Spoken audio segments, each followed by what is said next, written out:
just in, President Cyril Ramaphosa has received the final report of the Nugent Commission into Sars. Ramaphosa is studying the report and says he will apply his mind to its detailed recommendations. The final report follows an interim report submitted in October. Reporter Heidi Giokos has been following the story and joins us now. Now, I guess in the little time you've had between the last time you were here and now, you've been able to go through more of the recommendations, and I would imagine whatever else that you've been able to pick up on. Let's stick with the recommendations again. Previously, we spoke about the recommendations around the composition of ExCo at Sars, but also what should happen to Bain. What else did you manage to discover?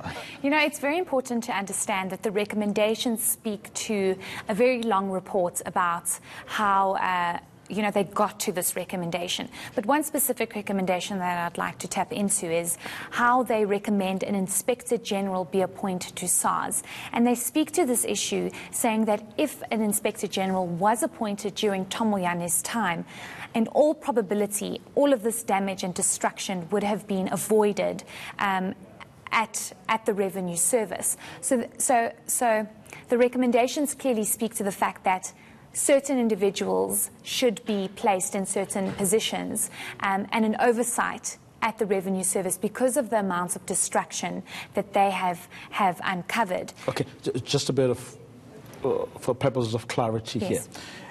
Has the position been there, always been there?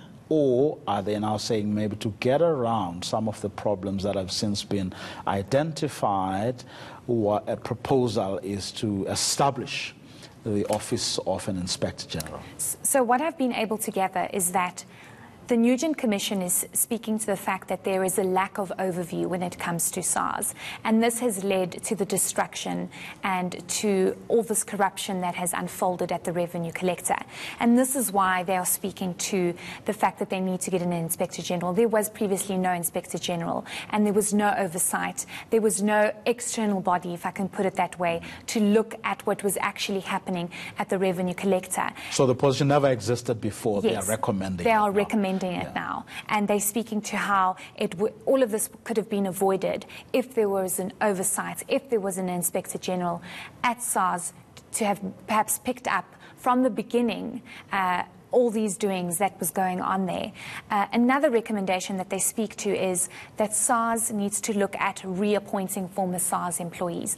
Now, you must remember that one of the main reasons as to why this commission was established was to try and understand why so many high-level skilled people left the Revenue Service. And that was a major problem that Cyril Ramaphosa faced, because you had very high-skilled people leaving from 2014 to 2018 for no apparent reason.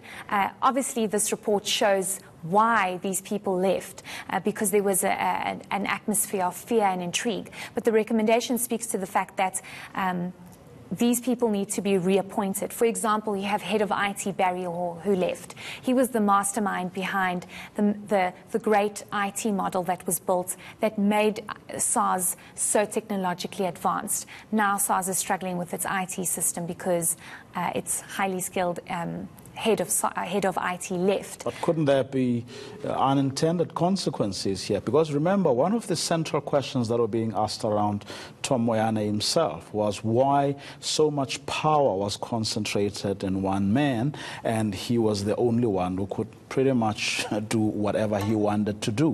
Where were the other people, the other executives? Now, if you take that to a division or unit within SARS, where one person is carrying the entire unit or division, that could well be a problem. But I'm not saying... No, but you're right in saying that, because that then speaks to the issue of Bain & Company coming in as a consultancy firm, because Bain & Company came in to restructure their operating model. And I remember clearly during the commission how they presented that model. But one person, for example, Barry Hoare, if I can just use him as an example, was head of IT. But the new operating model had the very same structure, where there was one individual dealing with massive amounts of work